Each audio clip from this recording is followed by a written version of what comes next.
Welcome to our news desk. My name is Sharon Kalimbola. The stories making headlines in our news. United Party for National Development Secretary General Stephen Katuka demands for police action in the Matero petrol-bomb bombing incident. And COVID-19 claims 6 lives on the Copperbelt. Dr. Chalu Chilufya talks of reversing stiff COVID-19 regulations. Mwansabomwe and Dokasha by-elections ballots clean and fit for use next week. In international news, Sudan receives aid for thousands of flood victims. And in sports news, English Premier League kicks off as Arsenal makes a winning start. Join me shortly for the details. Msika is here. We have you all covered with just 150 kwacha. You can advertise every day from 17 hours to 18 hours. For a 30-second ad, get the benefit of selling your products and services on Msika. For more details, call our marketing department on +260 953 995099 +260 962 444-726 or +260 971 177 467. Email us on info@camnettvafrica.com. Terms and conditions apply. Are you a filmmaker? Well, you are exactly what we are looking for. Camnet TV is calling on local filmmakers. For more details, you can visit our headquarters in Ibex Hill, next to Hilltop Hospital. Contact us on 0962 444 726. Camnet TV. Not just another channel.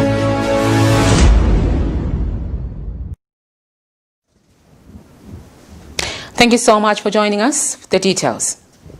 A 27-year-old man of Lusaka's Kanyama compound has resolved to end his one-year marriage with his 22-year-old wife after discovering that she has been cheating on him.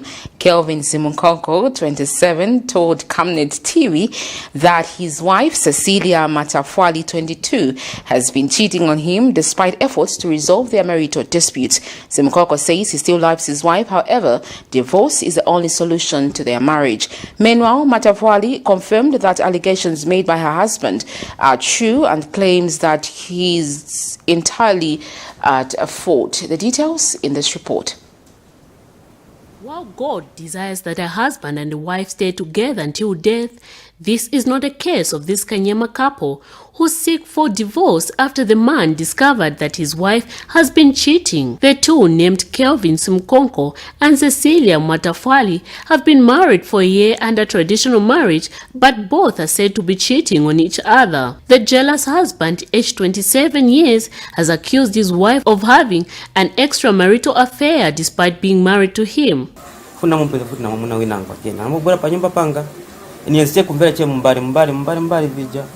So sina believe. So paje futi nabula futi akuka futi tavunda vamene hivyo. Aino kula futi kwinangu ine site no. Fikwa receive masira so. Sipeta kashite bwanje. Tikaende kwanu, kwa mimi necho kwa unachoka nakuchosa huko. Tikasite kuti tikasise fika nangu tikaende kukoti. Nipo namba kumkara futi. But yo mamuna sana siya kubwera. Nisha nabula futi akuka again pamene hapo. Aina futi kwinangu. Mwana kanaenda na mubweza again mu nyumba mwanga. Then mchoka hapo again. After manjamani so hapo anakira futi penangu kawanu room kuna anasonga futi kawanu room nuo futi nabo anashite kwanje so pobora kuno kuboze hapa nyumba talipofika nangena pa nyumba banani rangiza cha pofika pa nyumba na pesa futi mama nafutacho kama nyumba mwe ankala za tizankala wose mwe umu the next month ngatiasia chite kwanje chakula futi penangu so fati manja hapa lero ya meni leo kupeza tikudo before 8 hours ramen kuseni abora kongo shakuto kwa futi ni wamene oyo boys machima nitabuisa ni mwando kwa muno kucheni ngachite ini so shikati twamuna tiliko babidi nangu niliko neka hapo nifuna munitandizeko. Meanwhile, the 22-year-old Matafwali did not refute to the allegations laid by her husband, however told Camnet TV News that he has been the cause of the situation. Cecilia claims that her husband has been cheating and resulted in beating her every time they have a small misunderstanding.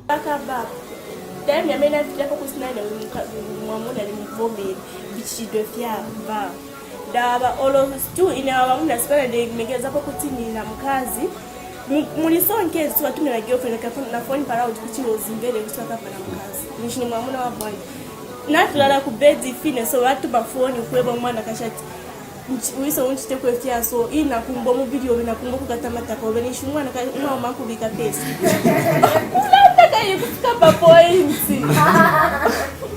Messi mwaza ko ba family bari pamenzo chita bonse pakusi bapeze solution pakusi mutandiza problem amnanga bebadisi bafuna oenda ku family yanga olo kujonde ambia bana ukamba waisi mafuna obwera kuno olo your day means na bwatamba napo bezukamba chiba kachuka kunchito sikufuna pano banyumbo yende nsakupezepo so chape so pena bwana tumyambuya pena na bwana tenga katundu manje kuna sala kuti nitengea last. The couple, who went to seek for advice from Concerned Citizen for Justice and Human Rights Organization, have been requested to undergo marriage counseling before they make such a decision. Miriam Kemba, reporting for Camnet TV News in Lusaka. Interesting news item there. Moving on, Chukankata District Commissioner Peter Mwinde has praised government for bringing water to the people of Chukankata District. Mr. Mwinde says the people in his district have had challenges in accessing safe drinking water, which is now a thing of the past, as Muslim Social Welfare Trust, working with government, have sunk 3 boreholes out of the 20, which are expected to be drilled in Southern Province this year. Mr. Mwinde has since warned those who will be found vandalizing the property, saying the law will catch up with them. He stated that the drilling of boreholes is non-partisan and that it's free for all. Let's take a look. The community, please do not vandalize this infrastructure. It comes with a huge cost of money. If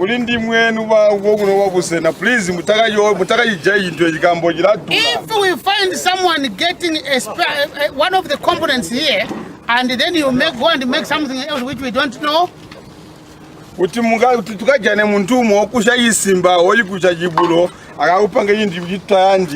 will end up in prison for a number of years. This pump is not for someone's farm or someone's daughter or son, but it's for the community.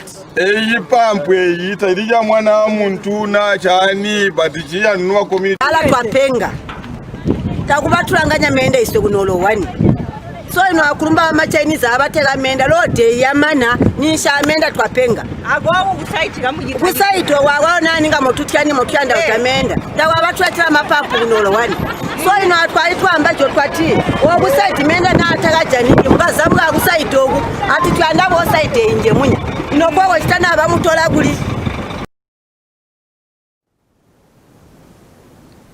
United Party for National Development Secretary General Stephen Katuka has demanded for a conclusion of police investigations in which suspected non-political party cadres on Tuesday night petrol-bombed a house belonging to UPND Mochinga Ward 24 trustee Peter Kaliata. Mr. Kaliata, who visited and donated Mr. Katuka, who visited and donated assorted items to Mr. Kaliata this morning, says it is sad that politics has become a risky and dangerous activity leading to the injuring of political opponents. And Mr. Kaliata explains that he had to pass through the window when the house was on fire, as he could not access the passage through the living room, which was ablaze.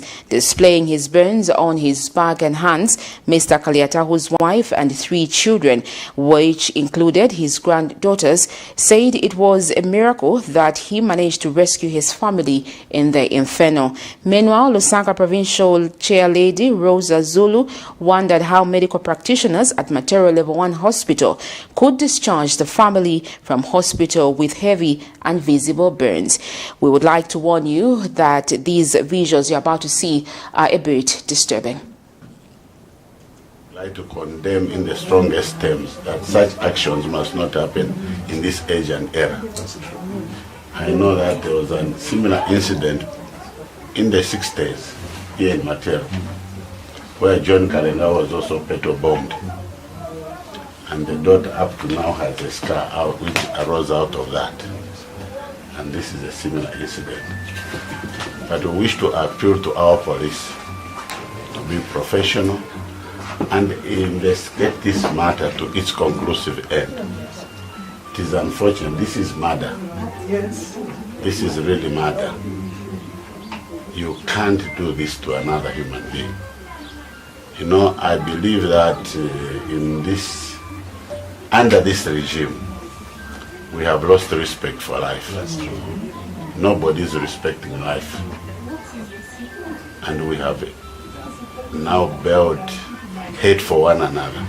I don't think politics is meant to divide us. It's meant to make us unite and be stronger as one, but not what we are seeing. Here is a man, just for his belonging, the only offense he has committed is to belong to an opposition political party, which is not an offense, because Zambians chose for themselves that they want a multi-party type of system. And that's what we are going through. So there is completely no need for somebody to be maimed, injured, or killed because of belonging to another political party. This was for independence era, but not now. Patriotic Front Member of Parliament for Kanyama constituency, Elizabeth Perry, has warned all the PF cadres calling themselves America One to desist from doing so with immediate effect. Addressing the residents of Kanyama and some party members when she received defectors from the UPND, the lawmaker says the cadres at intercity bus terminals calling themselves America One is a sign of disrespect to the head of state. She says Zambia is a sovereign state, meaning that all citizens of this country should champion the just cause of the country and not another country. She has since advised the youth to instead use the colors of the national flag as their regalia and not the American flag as the case is now. The youths have also agreed to this directive by the lawmaker. In Zambia. Let's stop promoting America when we are in Zambia. Ngatufuna America pelandeko zipita.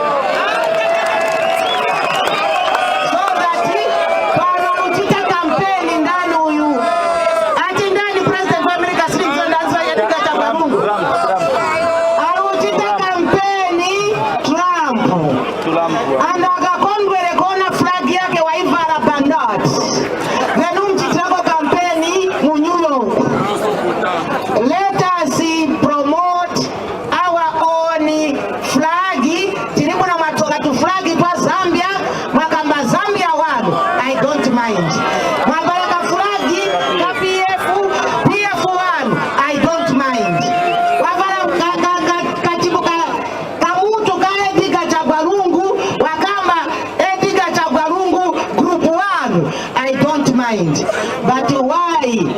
Kanyama One tinayo kale. Kanyama One ni promota huyu hao.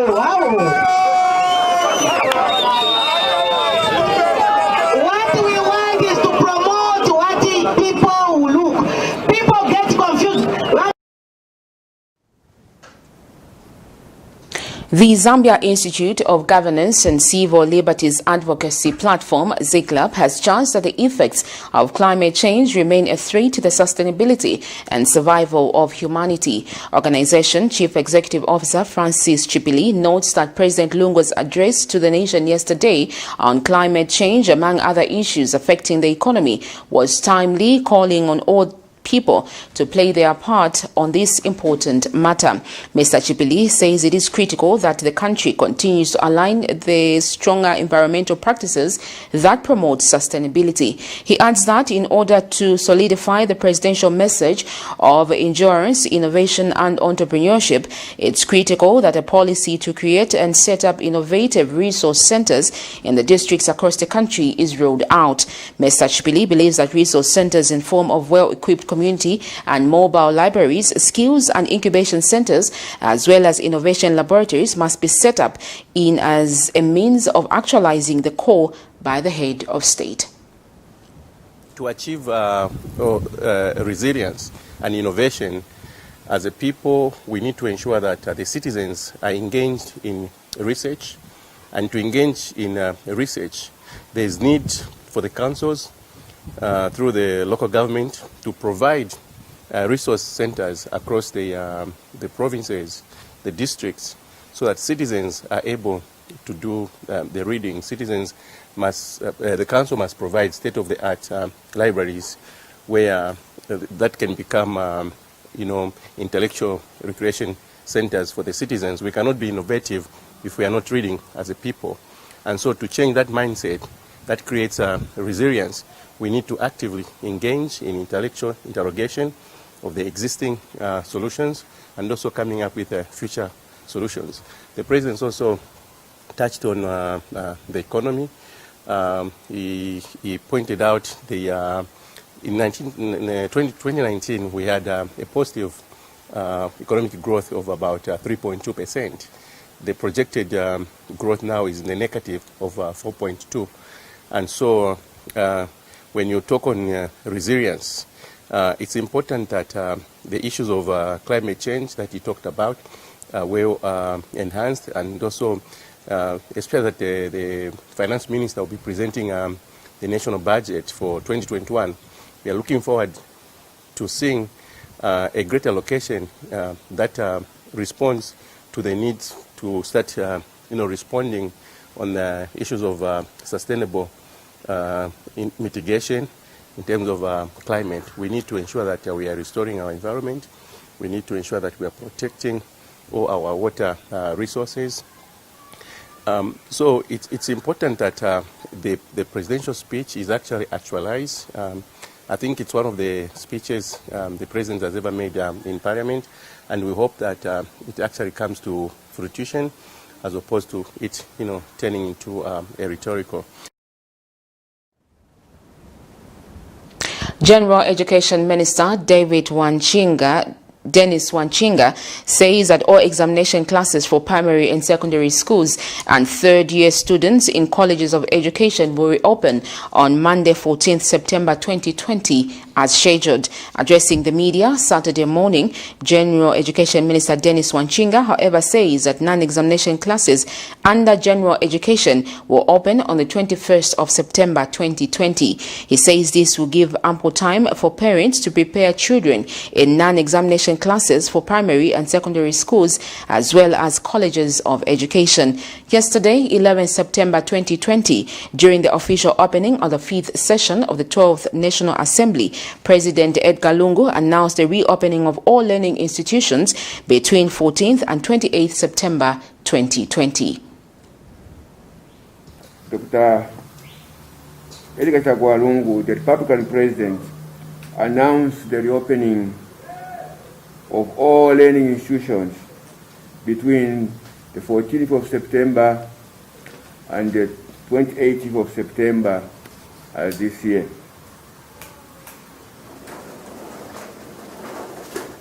As Minister of General Education and also as Acting Minister for Higher Education, I would like in these two capacities to provide further guidance on the reopening of institutions of learning in our country. The sequencing of these events, the opening of schools, colleges, and institutions of higher learning will be as follows. As you are aware, the Minister of General Education superintends over early childhood education, primary education, secondary education, and teacher training colleges, teacher education.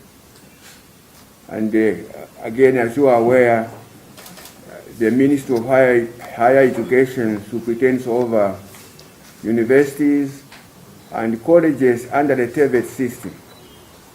So the sequencing of the opening of these institutions is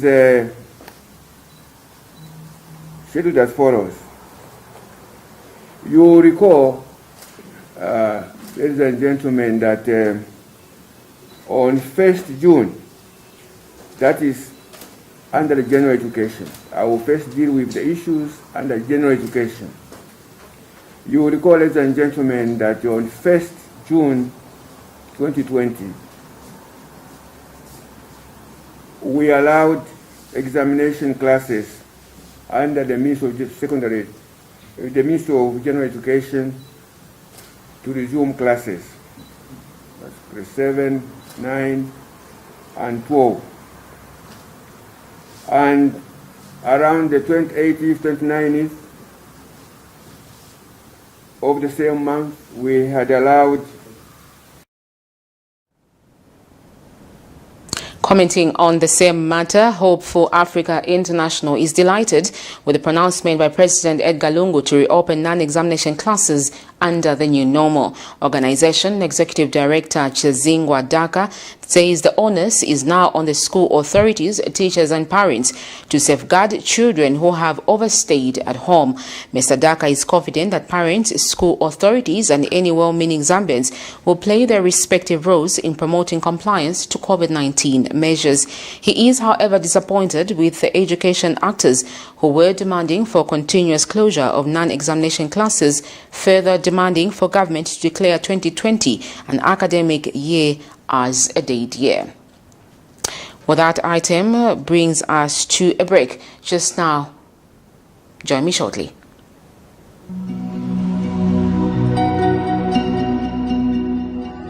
To create a positive difference in people's lives, one must first understand the way people live. At Savenda, we're here for our community, our partners, and our future, as a nation and as a continent.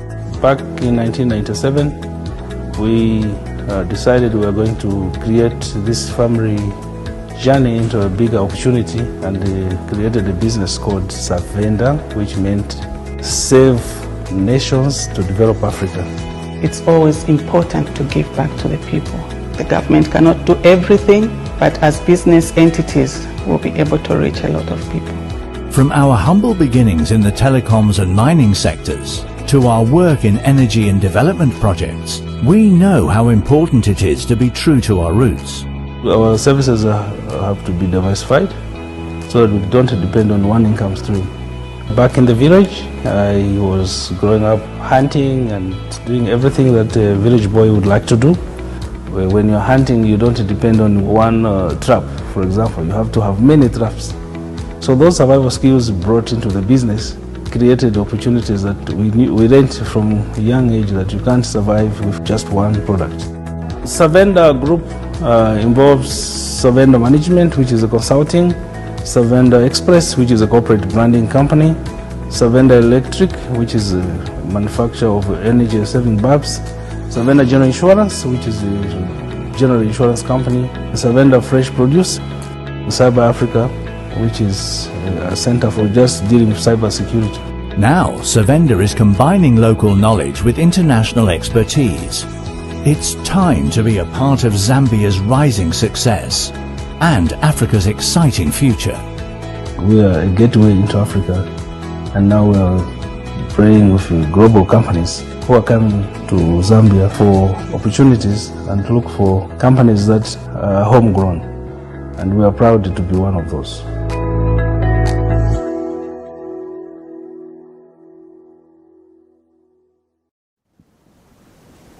Welcome back. We continue with the rest of the news.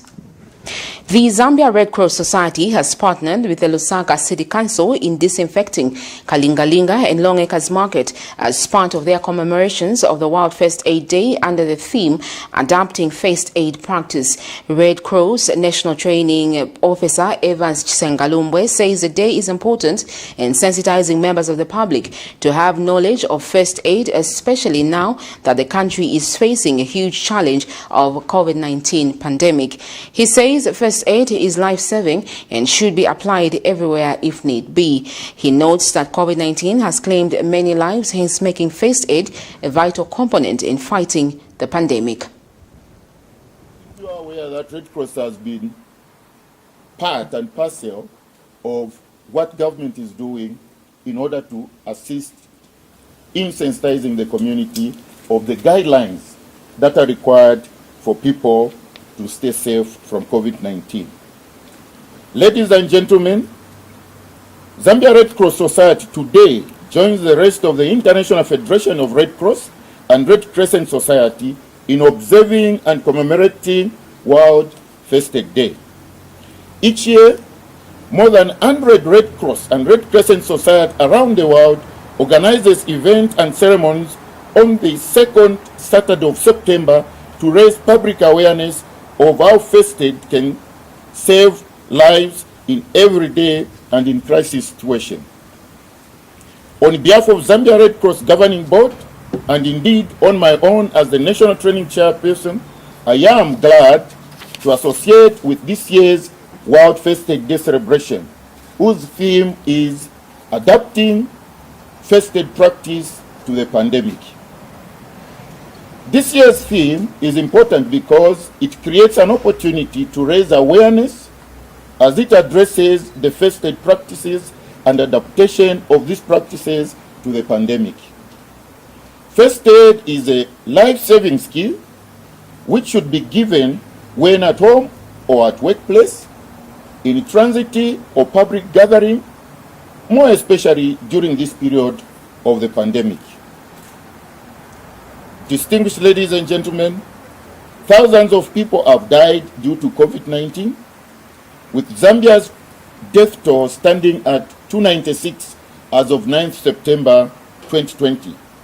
Infection rates also continue to rise, hence we are all affected.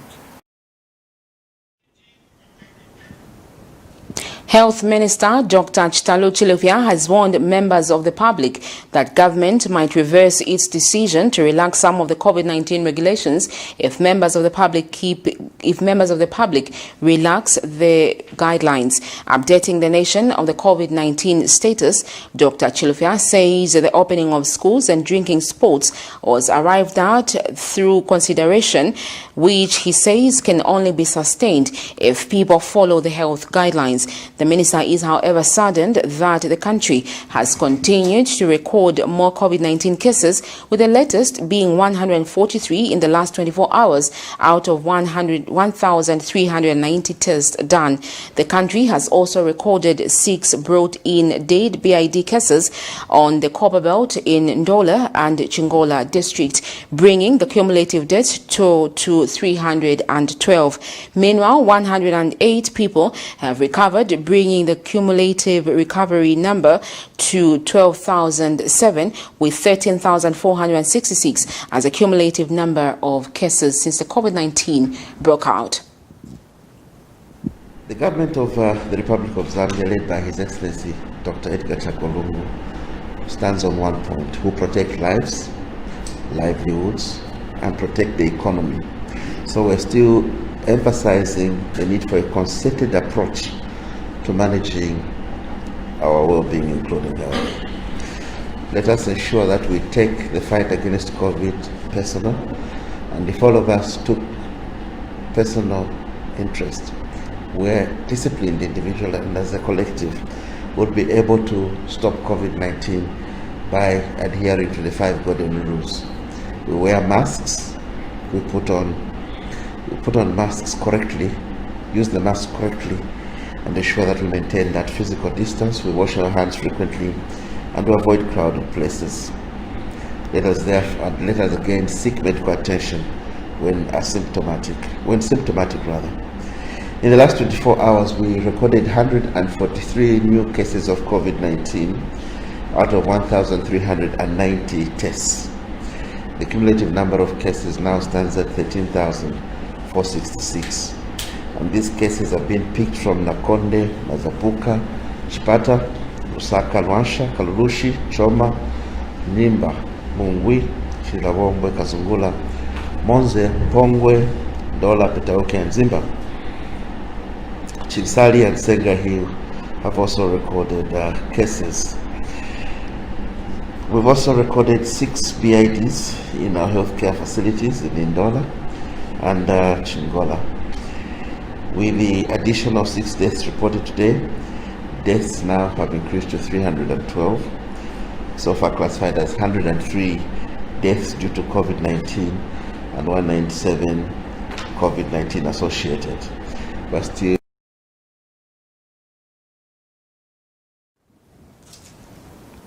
Moving on in the news, the verification process of ballot papers with the participating political parties has taken place at the Electoral Commission of Zambia ECZ Saturday morning. The verification process was guided by staff of the commission. This involved the checking of the parking schedule and correctness of details on the ballot papers. The ballots are for the Mwansabombwe and Lukasha parliamentary by-elections slated for September 17th, 2020. The United Party for National Development, National Restoration Party and the Patriotic Front were among those verifying the ballots. Details in this report. The verification of ballot papers proof was this morning conducted at the Electoral Commission of Zambia ECZ headquarters, where participating political parties and the media were present to witness. Among some of the political parties in attendance were UPND, PF and NAREP. The verification process, which was guided by the staff of the commission, involves checking of ballot papers proof for correctness of details of candidates. That includes images of candidates on the ballot paper by representative of participating political parties in upcoming polls. And ECZ Acting Public Relations Manager Sylvia Walia confirmed this. By yesterday, and today political parties are doing a verification of the ballot papers where they check the correctness of the details on the ballot papers and also the quantities before they are deployed to the various constituencies. In this case, it's a Mwansabombwe parliamentary constituency by-election and Lukasha constituency parliamentary by-election. And then we also have 12 wards where these ballot papers are going to be deployed today, immediately after the verification. The verification process is being witnessed by the participating political parties. And the United Party for National Development Elections Officer Obed Shendezo says he is happy with how the verification has been conducted. I was happy today because for the first time since I started doing the verification of ballot papers, I've never seen an inclusive kind of an arrangement, like the police being on board. I saw different people, different organizations on board. I can't know which ones are coming from where. I think that's the way to go. Mr. Shendezo has, however, advised political parties involved to maintain peace during the elections. So I think in a nutshell, that's what we're expecting. We're expecting victory. And I'm assuring Zambians who win these elections. But wherever there are elections, I want to urge all the people out there to take these elections seriously. Because it's the only weapon that we can use to liberate ourselves. Failure to that, then we are doomed. So I want to encourage everyone to take an election period a serious venture. And so we must win and win big. The mentioned by-elections will be held on the 17th of September 2020, following the death of Rogers Mwewa, MP for Mwansawombwe constituency, and Mwenya Mkonge, MP for Lukashi constituency, on the 18th of July 2020. And the 12 vacancies in the local government wards have arisen following the resignation and death of councillors. Miriam Kemba, reporting for Camnet TV News in Lusaka. Well, Camnet TV will continue to give you updates on those by-elections slated for next week, 17th of September 2020. Moving on in the news, Lusaka City Council LCC has given owners of non-runner vehicles which have been parked at Nyumbayanga Market car park up to 30th September 2020 to remove them or they be auctioned. LCC Public Relations Manager George Sichemba explains that the vehicles, totaling 24, have been parked at the market for a period ranging from 3 months to 6 years without owners paying parking levies. He says the ultimatum follows the failure by the owners of the affected vehicles to respond to the demand notice, which were issued to them on the 24th of August 2020. The council says this failure to comply may result in the council commencing the process of auctioning the affected vehicles in line with the Disposal of Uncollected Goods Act, Cap number 410 of the laws of Zambia. Mr. Sichimba adds that the parking of vehicles at the market have not only deprived council of revenue in form of parking levies, but it has also made the place unsightful. The Disaster Management and Mitigation Unit, DMMU, has mobilized a contractor to work on the Mwansabombwe water scheme, which is in a bad shape. The scheme, which supplies water to over 200,000 Kazembe residents, has developed leakages which has highly affected and cutting by 50%. Mr. Kawe says the government will ensure that the works at the water scheme is completed within 3 weeks so that the people can have access to clean, safe drinking water. He said part of the rehabilitation of the existing tanks has been observed that the area has a lot of dry boreholes. To this effect, the national coordinator says the office of the vice president will allocate a considerable number of boreholes so that the supply can be 24/7. We'll take a break. Join me shortly for international and sports news. Take control of your tax planning. Avoid penalties and interest. Returns and payments due by the 10th of the month for declarations of the previous month's transactions are pay as you earn and skills development levy. Returns and payments due by the 14th of the month are turnover tax, withholding tax, mineral royalty tax, tourism levy, gaming and baiting, presumptive tax. Returns and payments for all withholding VAT agents is the 16th of the month. Returns and payments for all VAT registered suppliers is the 18th of the month. Submit the returns and make payments on or before the respective due dates to avoid penalties on the late submission of returns and payments of taxes. Further, note that VAT tax invoices for all business-to-business and business-to-government transactions must bear the tip-in of the buyer without fail. Zambia Revenue Authority. My tax, your tax, our destiny.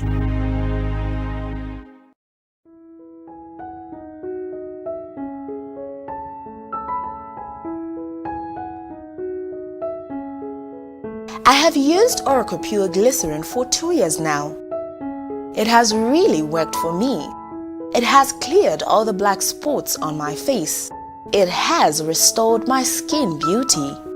It also smoothens the skin. Try Oracle Pure Glycerin for perfect skin. If it's not Oracle Glycerin, then it's not pure glycerin.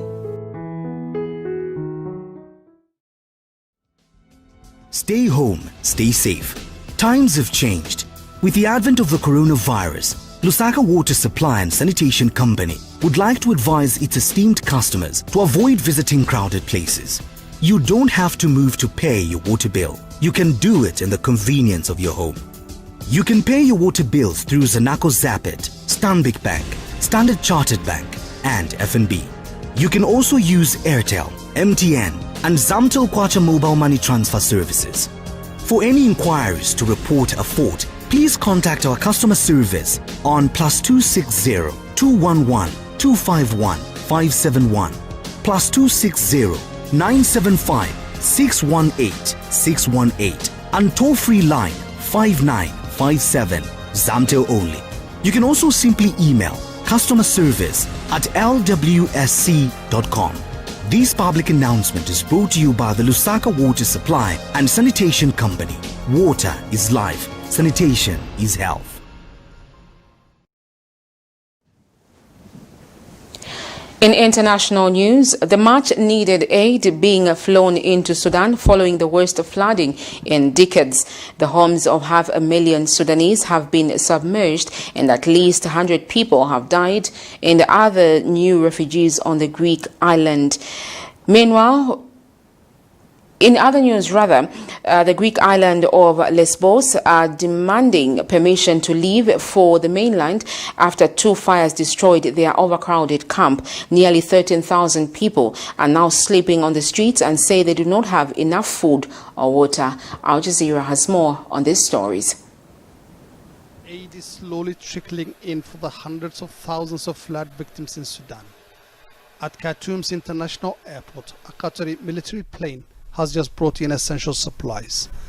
For the displaced who are hungry and in desperate need, it couldn't come sooner. We brought with us aid sent to the people of Sudan by the Emir of Qatar, His Highness Sheikh Tamim bin Hamad Al Thani. The aid includes medicine, medical supplies, food and household items. Senior Sudanese officials stand up to receive the aid consignment on behalf of the government. We are thankful for the assistance received today from Qatar. They've already been helping with our efforts to combat COVID-19 and are now here with more support for the flood victims. This is a clear indication of our close and historic relations. The floods have already displaced more than 500,000 people and also destroyed or damaged more than 100,000 homes across Sudan. The government has declared a state of emergency and says any little help they can get from any part of the world is welcome to ease the effect of what is being said to be the worst flooding in a century. The UN Aid Coordination Office, or OCHA, says the needs of Sudan's flood victims are vast. In the capital Khartoum alone, more than 100,000 people are in need of shelter after losing their homes. Many are living in the open with limited access to clean water. I'm an 83-year-old man, and in my lifetime I've never seen anything even close to this. I only managed to escape with just the clothes on my back. The rainy season in Sudan usually lasts till the end of September, and more rain is focused in the coming days and weeks. In a country that's already struggling with crushing debt and political instability following almost 3 decades of dictatorship, this is almost too much to bear. We now look at sports news.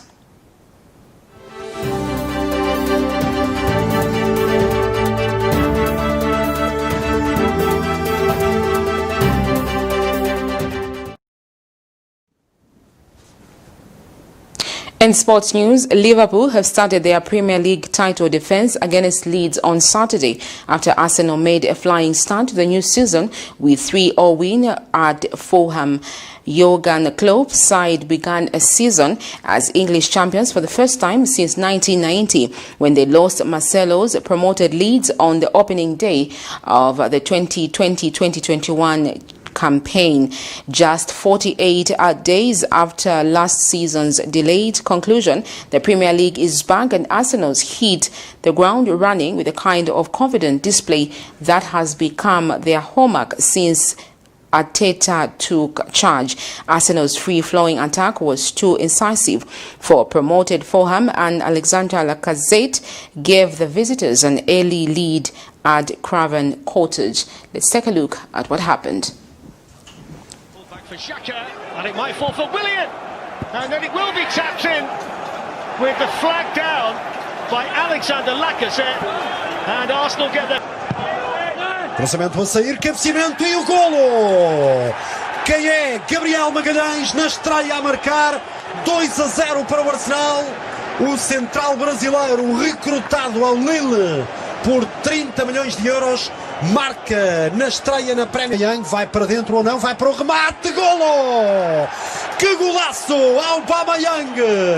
3-0, 22 golos na primeira época, 22 na segunda, e este está o primeiro da terceira temporada de Aubameyang no Arsenal, e falo apenas do campeonato inglês. É uma máquina este. That's a good start for the football lovers. Just now we come to the end of our news, but before we go, the headlines once again. United Party for National Development Secretary General Stephen Katuka demands for police action in the Matero petrol bombing incident. And COVID-19 claims 6 lives on the Copperbelt. Dr. Chilufya talks of reversing stiff COVID-19 regulations. Mwansawomwe and Lukasha by-elections ballots clean and fit for use next week. In international news, Sudan receives aid for thousands of flood victims. In sports news, English Premier League kicks off as Arsenal makes a winning start. That's all we had for you on the news desk. But before that, let's look at the word Camnet verse for the day. And it's coming from the book of Isaiah 33, verse 6. And it reads, "There will be times of security for you, a storehouse of salvation, wisdom and knowledge. The fear of the Lord is Zion's treasure." Well, that's all we could accommodate for you on the news desk. Thank you so much for staying up with us.